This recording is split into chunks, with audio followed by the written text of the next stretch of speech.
dan dalam sekelip mata, rangka tersebut kembali kepada keadaan asal. Kemudian bertukar semula menjadi rangka, bertukar balik menjadi tubuh manusia. Begitulah seterusnya sering bertukar ganti rupa dan bentuk. Semasa proses penukaran itu, suasana dalam ruang bilik diterangi dengan kilauan cahaya merah dan hijau. Gerakan cahaya itu tidak ubah macam pancaran kilat. Bila terpancar warna hijau, tubuh wanita hodoh menjadi rangka. Tengkorak kepalanya putih berkilat, lubang mata dan hidungnya terpelahang. Bila bergerak, seluruh sendinya berbunyi macam bunyi tayar lori melanggar batu kerikil di jalan baru. Bila pancaran hijau bertukar merah, rangka wanita bertukar menjadi tubuh manusia yang cukup sempurna. Pancaran warna yang sering bertukar menyebabkan pandangan menjadi silau. Mata menjadi pedih dan perit. Seiring dengan pancaran warna itu, terdengar suara lelaki mengerang, merintih menahan rasa sakit yang amat sangat serta diselang-seli dengan suara perempuan ketawa dan mengilai panjang. Apa yang terdaya kami lakukan adalah pasrah pada keadaan. Bersedia menghadapi apa saja yang datang. Jauh di sudut hati, masih berbunga harapan yang Datuk tidak akan berdiam diri jika terjadi sesuatu yang tidak diingini. Ali Usman kelihatan tidak tenang sekali.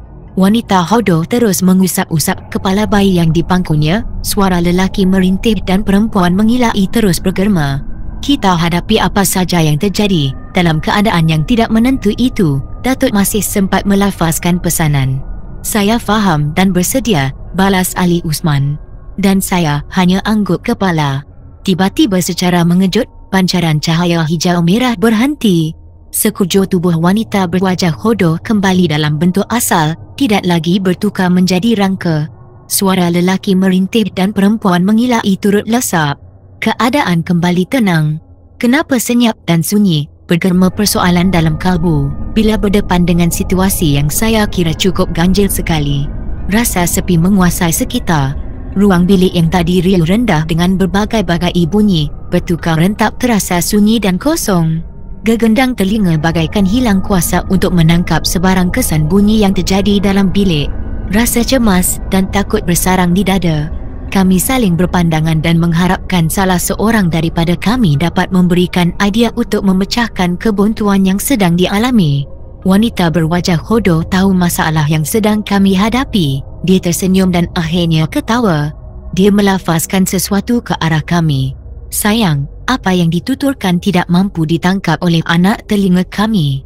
Wanita berwajah hodoh makin menjadi-jadi. Dia menari-nari sambil mengoyang-goyangkan punggungnya. Allahu Akbar. Datuk bertempik sambil tangan kirinya memukul lantai bilik. Serentak dengan itu gegendang telinga kami berfungsi kembali. Semuanya dapat didengar dengan jelas dan terang. Rasa sepi yang menguasai segera berakhir. Bunyi bising dan hinga-binga datang kembali. Muka Ali Usman segera saya lihat. Ada senyum berlari di kelopak bibir. Datuk juga saya renung, orang tua itu masih membongkok. Telapak tangannya kelihatan melekat di lantai seperti kenegam. Datuk keras seluruh tenaganya untuk memisahkan telapak tangannya yang melekat. Urat leher dan di lengannya nampak timbul. Dia mula memperdayakan aku. Cetus Datuk dengan muka berkerut. Itu satu permulaan. Wanita berwajah hodoh menyindir. Aku tahu, jangan fikir kau mahu menyerah begitu saja. Keras nada suara Datuk. Benih-benih pelun mula meruap di dahi dan pangkal leher. Tidak ada tanda-tanda Datuk mahu menyerah. Segala kekuatan tenaga dan ilmu mula dimanfaatkan.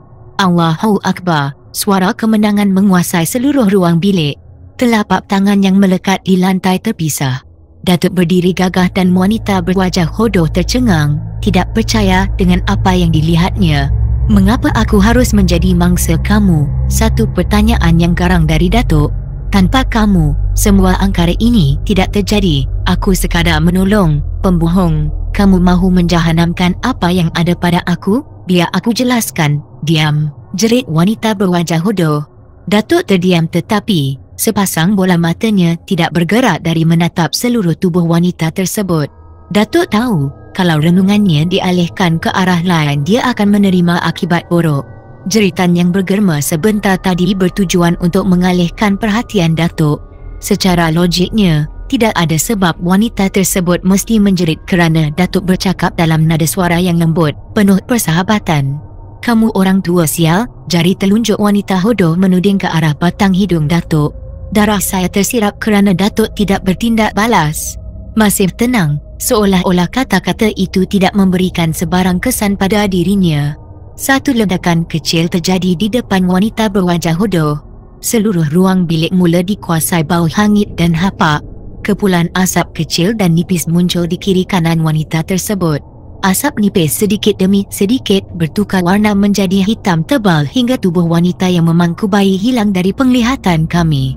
Kita keluar dari rumah neraka ni, satu usul dari Ali Usman. Ayo, sahut saya. Tidak ada sebarang bantahan dari Datuk. Serentak kami memusingkan tubuh menghala ke pintu untuk keluar.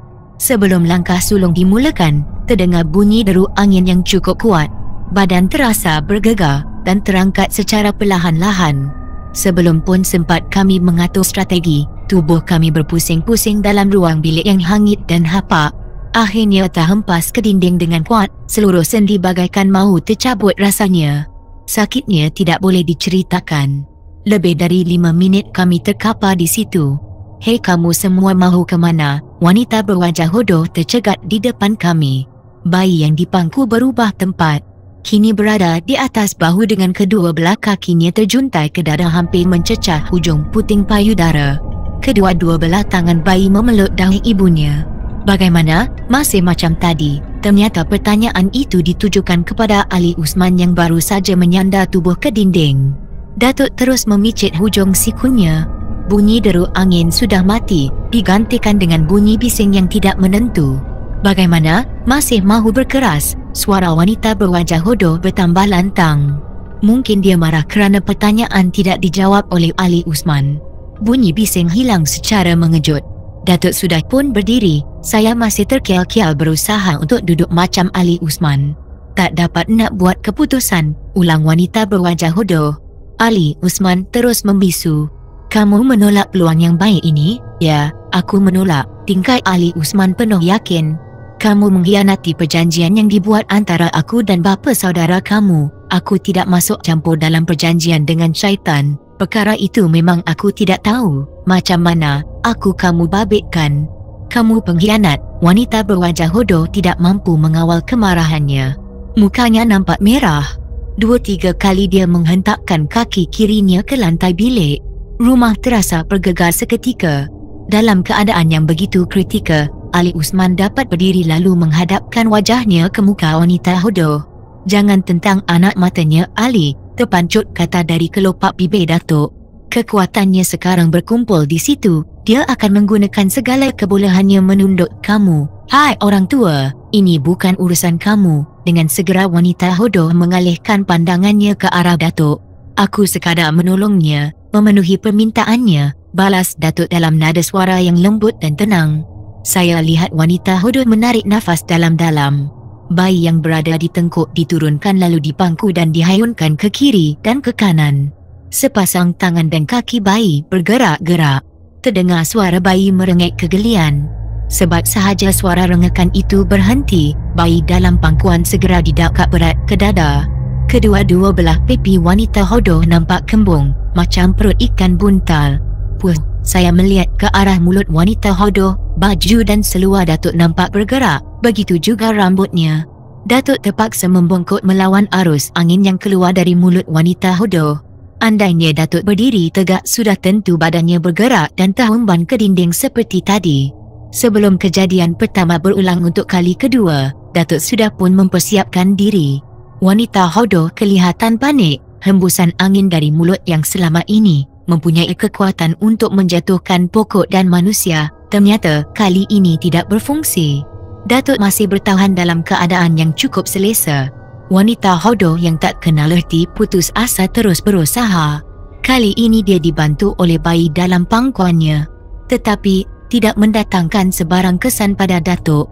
Dia lelaki tua yang hebat, keluh wanita hodoh. Rasa kecewa dan hampa tergambar di wajahnya kerana gagal menghempaskan tubuh Datuk ke dinding melalui hembusan angin dari mulut. Bayi dalam pangkuan bersuara seperti katak memanggil hujan. Wanita hodoh tumpukan seluruh perhatian pada nada dan irama bunyi suara tersebut. 2-3 kali dia anggukkan kepala, menandakan faham dan mengerti dengan erti bunyi tekanan nada suara si bayi dalam pangkuan. Itu satu arahan, tutur Datuk. Bukan urusan kamu, balas wanita hodoh. Datuk tersenyum sinis. Ali Usman menggigit jari manis dan saya ingin memastikan apakah kata-kata Datuk itu tepat atau sebaliknya. Ramalan Datuk menjadi kenyataan. Nada suara si bayi yang menyerupai bunyi katak memanggil hujan adalah satu arahan. Sebab suara itu berhenti, wanita hodoh menundukkan kepalanya ke lantai, kemudian diangkat perlahan-lahan hingga tegak 90 darjah menentang anak mata hitam Datuk. Dengan pantas Datuk membengkokkan kepala lututnya yang sekaligus merendahkan tubuh hingga anak matanya berada di paras dada wanita hodoh. Dalam erti kata lain, mata Datuk tidak berlaga dengan anak matanya. Tindakan selanjutnya, wanita hodoh meluruskan kedua-dua belah tangannya ke depan dan turut merendahkan tubuh seperti Datuk buat seketika. Berdiri kembali dan kali ini, bayi dalam pangkuan menghulurkan sepasang tangannya ke arah wanita hodoh. Tanpa membuang masa, wanita hodoh mematahkan jari telunjuk kiri dan kanan bayi dengan tenang. Setiap batang jari telunjuk yang dipatahkan itu dicabut, bayi dalam pangkuan ketawa macam digelitik. Kedua-dua jari telunjuk yang dicabut itu diramas-ramas sehingga menjadi berkeping-keping. Kemudian diuli hingga bulat sebesar buah guli kaca. Dan guli dari jari kelingking itu dibalingkan ke arah Datuk. Kerana Datuk sentiasa bergerak dan pantas mengelak, tidak ada satu pun yang singgah di tubuh Datuk.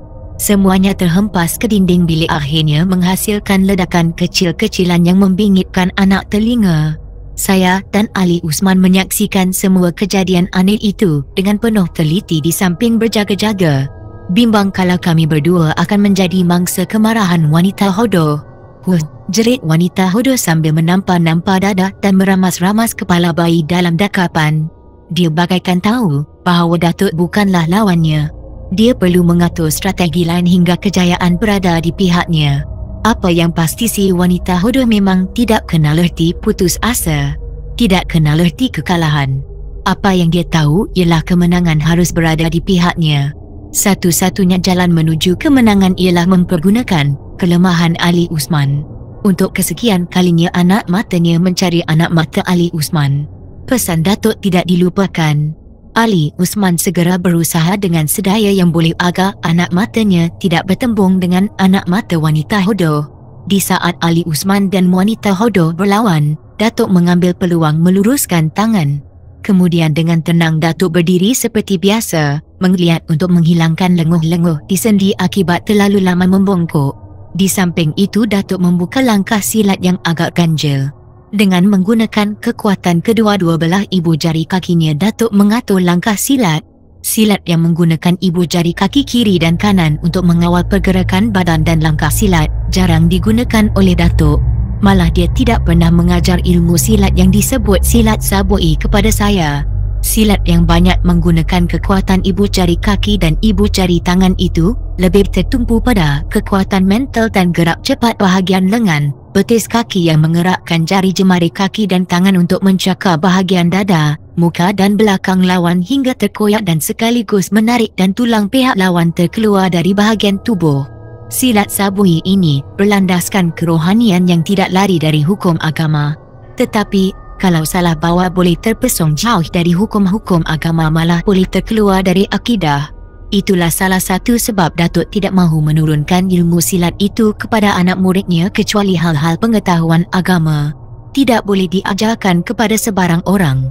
Apa yang saya tahu cuma ada 3 orang sahaja anak muridnya di Tanah Semenanjung, seorang di Benut Johor dari suku Bugis, seorang di kawasan Padang Terap Kedah dari suku Aceh dan seorang lagi di kawasan Pulau Kerengga Terengganu. Anak murid di Benut lepasan Sekolah Aljunied Singapura, seorang lagi Al-Masyaud Pulau Pinang dan yang akhir tamat pengajian dari Arab Saudi. Mereka adalah tokoh agama, ulama tempatan dan tidak ramai yang tahu tentang kebolehan ketiga-tiga insan tersebut. Sebabnya, mereka ditegah memperlihatkan kebolehan atau ketangkasan ilmu yang dimiliki pada khalayak ramai. Silat sabui hanya boleh dimanfaatkan bila keadaan terdesak, tetapi wajib digunakan demi mempertahan agama dan maruah bangsa, terutama bila diancam oleh puak bukan Islam yang bertujuan mempersendakan agama Allah.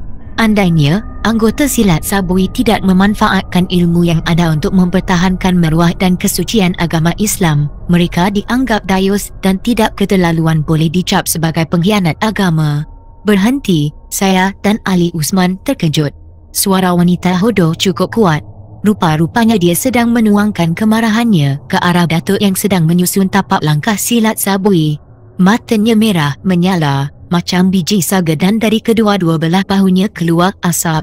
Telinga kiri dan kanannya sekejap mengembang, sekejap mengecut mengikut tarikan nafasnya. "Kamu biadab, ambil ni." Wanita hodoh mencampakkan bayi dalam pangkuannya yang sudah menjadi seketul bara ke arah Datuk. Kerana sudah menjangka apa yang akan berlaku, Datuk sudah bersedia. Dengan meluruskan kedua belah tangan dan mengembangkan telapak tangan dan jari jemari ke arah ketulan bara besar yang menuju ke arahnya. Tiba-tiba kelajuan ketulan bara terhenti di tengah-tengah antara Datuk dan wanita hodoh, berlega-lega di situ sambil mengeluarkan bunyi letupan kecil yang membentuk bunga api halus dan tajam.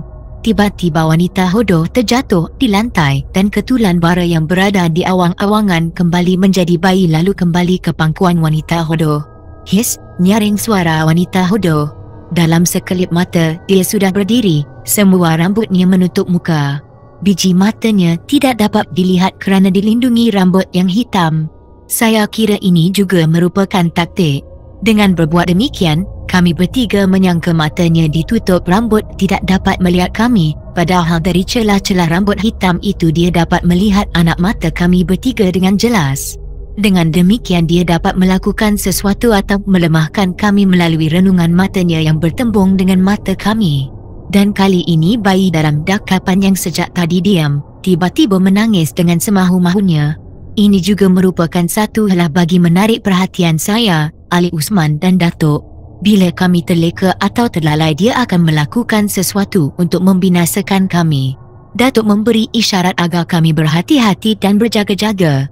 Jangan sekali-kali terpengaruh dengan tipu helah wanita hodoh itu. Kerana isyarat sudah diberikan, maka kami pun lebih bersedia. Perhatian saya dan Ali Usman tertumpu ke arah tubuh wanita hodoh yang menggerakkan tubuhnya dari kiri ke kanan secara perlahan-lahan. Bila bahagian dadanya berdepan dengan dada Ali Usman, gerakan tubuhnya terus terhenti. Rambut hitam yang menutup muka sebelah kiri dikuatnya lalu disangkutkan ke telinga. Dengan sebelah mata dia memandang ke arah Ali Usman. "Kau manusia pendusta, pengkhianat, tidak sebab bapa saudara kamu yang mungkir janji. Tidak akan aku lepaskan begitu saja." Satu amaran keras dari wanita hodoh untuk Ali Usman yang nampak terkejut. "Tapi, jangan bertapi lagi, kamu terimalah akibat dari perbuatan kamu." Wanita hodoh memotong cakap Ali Usman dengan pantas sekali.